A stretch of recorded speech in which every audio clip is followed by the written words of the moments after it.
Fuming et le trésor des mers. Dans un port chinois qui sentait bon le gingembre et le jujube, vivait un petit pêcheur. Il s'appelait Fuming.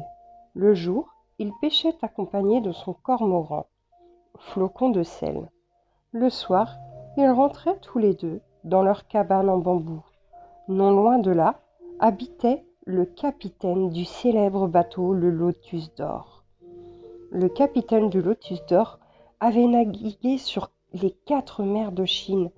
Il s'était battu contre les pirates du Japon et aussi contre un dragon à 2 têtes.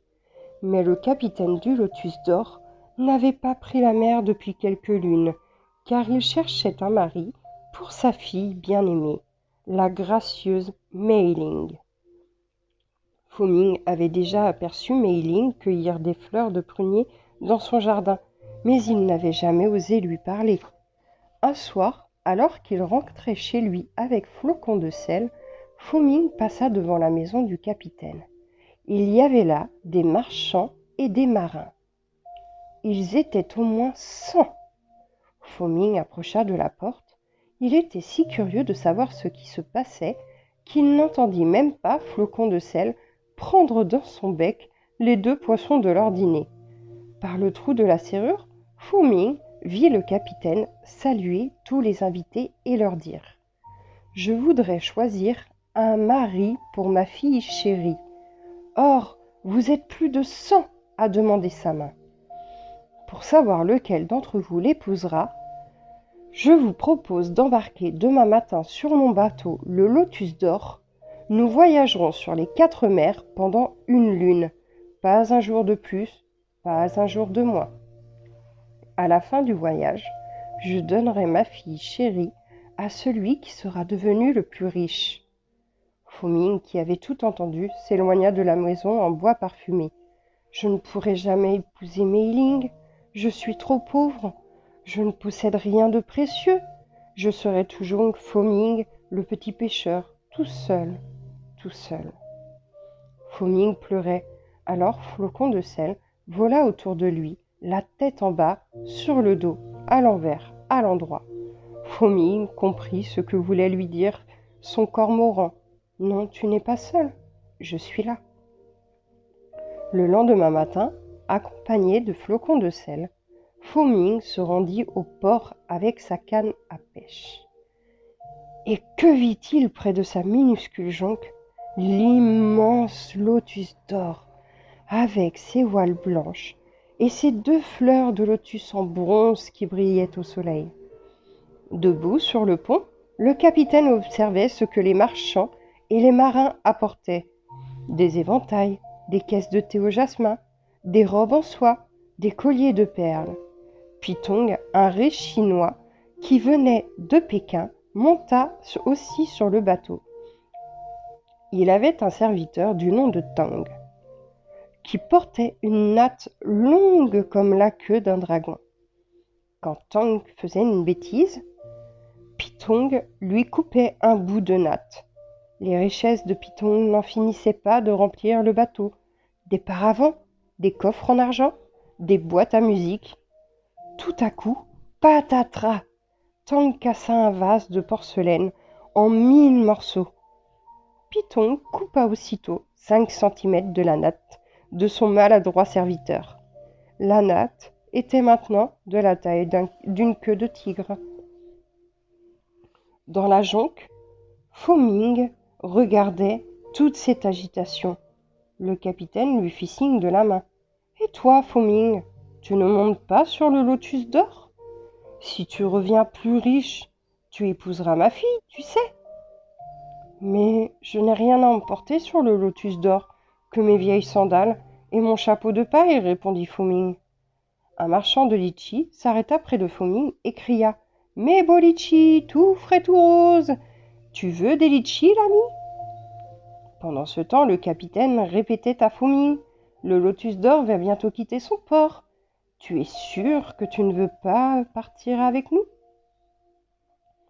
Fuming n'hésita plus et il dit au marchand de litchis « Je t'échange tes 8 paniers de litchis contre mon cormoran. Il est très gentil et il s'appelle Flocon de sel. » Fo-Ming caressa le bec de Flocon de sel. Pardonne-moi de te laisser, mais dans une lune, pas un jour de plus, pas un jour de moins, je reviendrai te chercher. Je te le promets. Avec ses 8 paniers de litchis sur la tête, Fo-Ming courut vers le bateau. « Bienvenue à bord, lui dit le capitaine. Le lotus d'or quitta enfin le port et flotta doucement vers les 4 mers. La nuit tombait. Les étoiles semblaient prendre leur bain dans la mer. Avant d'aller dormir, Fo-Ming jeta un coup d'œil sur ses paniers de litchis. Oh, il y en avait un à moitié vide. Le capitaine entendit Fo-Ming se lamenter. Qui a mangé mes litchis? Qui a mangé mes litchis? Pour le savoir, dit le capitaine, tu devrais ouvrir quelques litchis, enlever les noyaux et mettre à la place un petit gros lot. Celui qui mangera ces litchis aura le ventre qui sonnera et sera bien attrapé. Fo-Ming suivit le conseil du capitaine, puis il partit se coucher. Le lendemain, les vagues faisaient monter et descendre le lotus d'or. Tang, le serviteur de Pitong, essayait d'avancer, mais le bateau tanguait. Le ventre de Tang se mit alors à sonner. Ding dong, ding dong.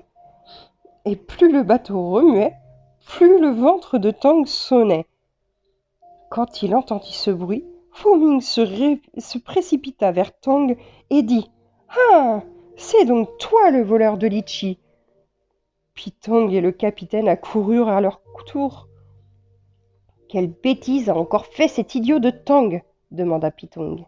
« Il a volé et mangé un panier entier de litchis !» répondit Fo-Ming. « Bah !» fit Pitong, « ce n'est pas grave. Quelques litchis de plus ou de moins. » Le capitaine n'était pas d'accord et demanda à Pitong de punir Tang. Pitong coupa alors un bout de la natte de Tang. Elle était maintenant à la longueur d'une queue de chat. Quelques jours plus tard, le lotus d'or jeta l'ancre dans le port. Des senteurs de poivre, Pitong et Tang descendirent les premiers du bateau. Avec les coffres, les boîtes à musique, les paravents, tous les marchands de lotus d'or déplièrent aussi leurs éventails et prospèrent sur le marché du thé au jasmin. Les habitants des senteurs de poivre achetèrent toutes les merveilles de Chine. Pitong comptait et recomptait les pièces d'or. « Je serai bientôt le plus riche marchand des 4 mers, pensa-t-il. Et c'est moi qui épouserai la jolie Mei-Ling. » Seul Fo-Ming et le capitaine étaient restés à bord. Fo-Ming croyait que personne ne voudrait acheter ses litchis. Aussi les avait-il laissés dans la cale du bateau. Le capitaine lui dit, avec ses beaux soleils, « Je suis certain que tes litchis aimeraient prendre l'air pour mûrir un peu. » Alors Fo-Ming posa ses paniers sur le pont. Un instant plus tard, un habitant des senteurs de poivre s'approcha de Fo-Ming et lui demanda « Qu'y a-t-il dans vos paniers, monsieur le marchand ?»« Rien que des litchis de Chine, » répondit Fo-Ming. « Le litchi est un fruit sucré et rose à l'intérieur. »« Puis-je en goûter un ?» demanda l'homme, qui voyait les litchis pour la première fois. Fo-Ming lui donna un litchi, l'étranger le renifla, le retourna dans tous les côtés et se décida à croquer un petit morceau. « Comme c'est bon !» s'exclama-t-il. « Je n'ai jamais mangé un fruit aussi doux. Je vous achète un demi-panier de litchis. » Fo-Ming, aussi heureux que surpris, prit les lourdes pièces d'or que l'étranger lui donnait. Quand arriva un autre habitant des senteurs de poivre, celui-là lui acheta 2 paniers et un autre 4 paniers. D'un seul coup, Fo-Ming devint plus riche qu'il ne l'avait jamais été de toute sa vie. Le soir, Pitong et Tang remontèrent sur le bateau. Quand ils apprirent que Fo-Ming avait gagné autant de pièces d'or avec ses seuls litchis, Pitong se pinça 100 fois les joues et Tang tira 1000 fois sur sa natte pour le croire. Le lotus d'or leva les voiles en direction d'un nouveau port. Le voyage durait et n'en finissait plus. Les marins et les marchands se languissaient. Tanguy aussi s'ennuyait, tellement qu'il n'avait plus envie de faire de bêtises. Il regardait sa natte noire repousser, très, très lentement. Pour distraire l'équipage, Pitong eut l'idée d'organiser un concours de tir à l'arc. « Qu'est-ce que vous voulez viser » demanda le capitaine. « Des oies sauvages » répondit Pitong, alors qu'il...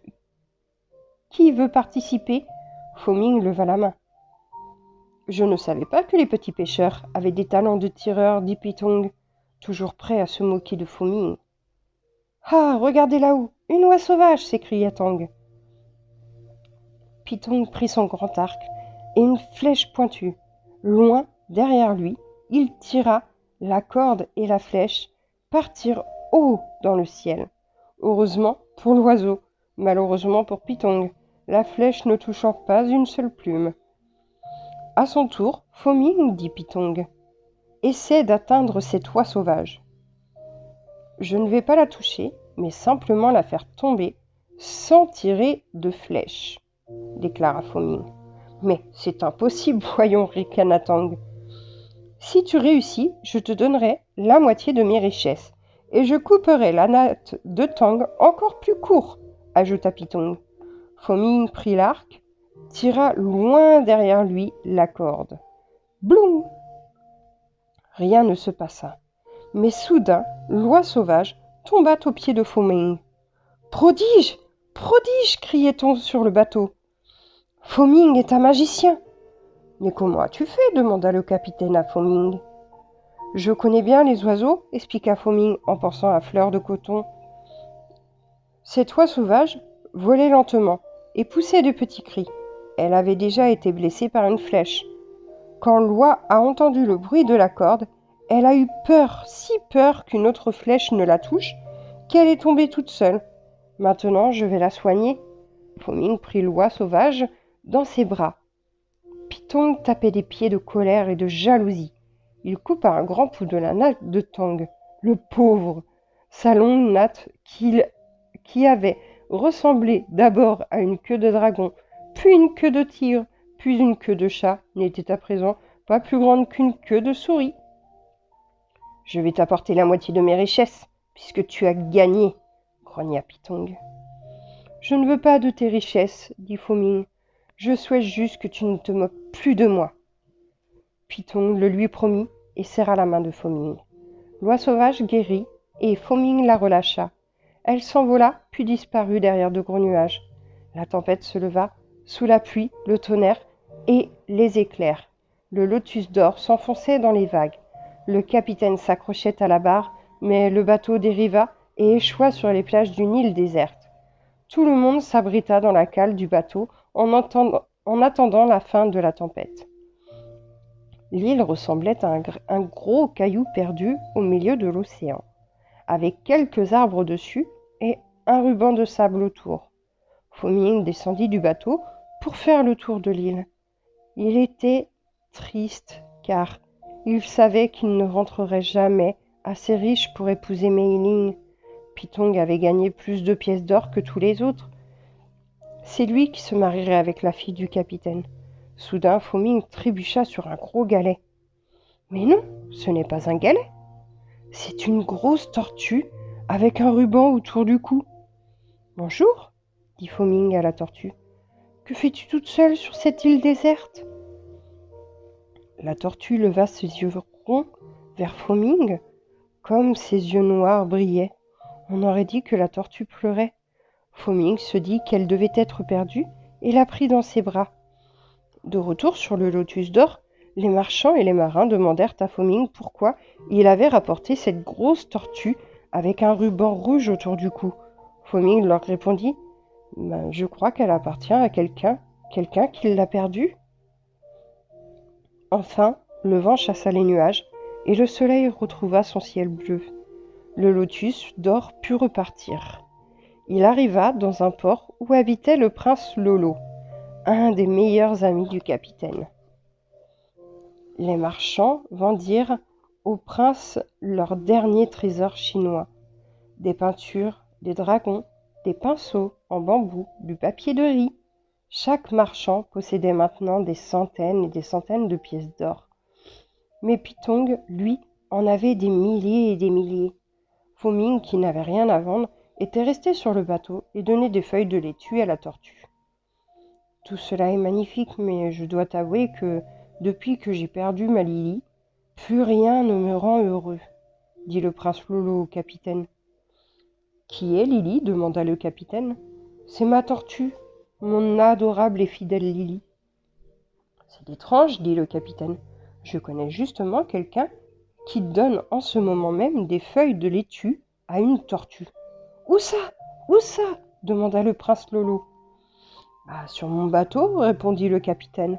Viens, allons voir Fo-Ming. Le prince Lolo courait, sautait. Il grappa sur le pot et reconnut tout de suite le ruban rouge. Il cria: Lily, ma Lily, je t'ai retrouvée.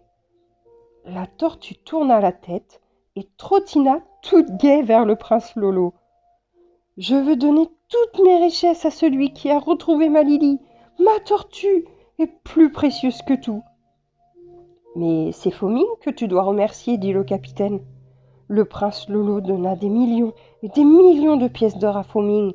Le petit pêcheur était devenu riche, très riche, plus fortuné que Pitong et les autres marchands réunis. Une lune, pas un jour de plus, pas un jour de moins, avait passé.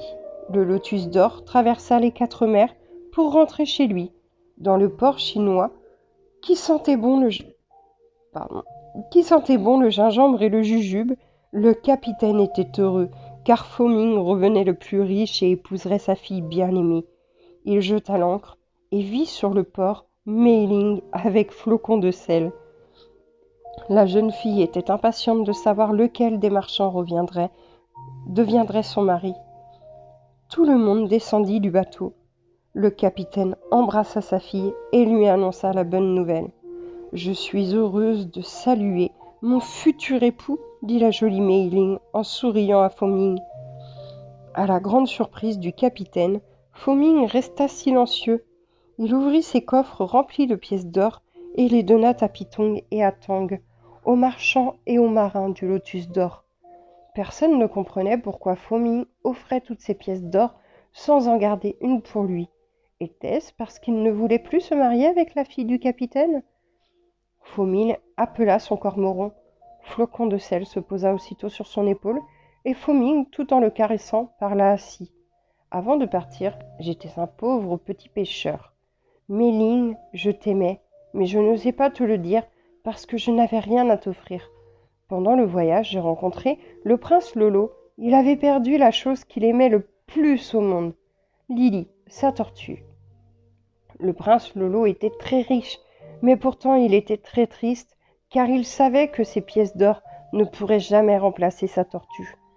Pour lui, elle était unique. Pour moi aussi, Mei-Ling, tu es unique. L'important, ce n'est pas que je sois riche ou pauvre, mais c'est que je t'aime. Voilà les paroles d'un homme qui est vraiment revenu le plus riche des 4 mers, car il a compris ce que voulait dire aimer, dit le capitaine. Et il unit la main de Mei-Ling à celle de Fo-Ming. Le petit pêcheur et la jeune fille marchèrent droit devant eux en souriant. Flocons de sel volaient autour d'eux et se posaient tantôt sur l'épaule de l'un, tantôt sur l'épaule de l'autre.